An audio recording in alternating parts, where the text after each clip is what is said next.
Ito yung ikabit nating manhole na ready to use na. So ito yung mga manhole na kadalasan makikita natin sa mga sa mga mall, sa mga tindahan. Ito yung dati kong ni-install doon.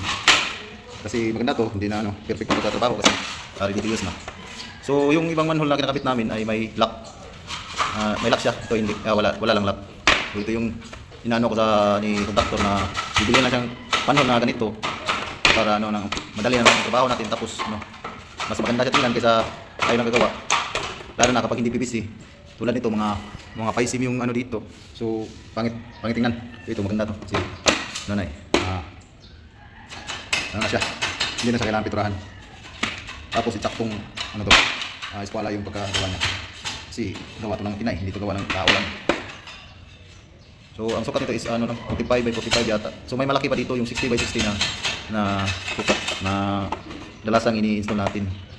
So i-install natin.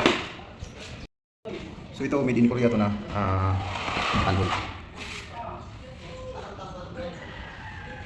Ito yung mga kasar, butas natin. So sa pagbutas natin dito, make sure natin isolado. Isolado to lahat.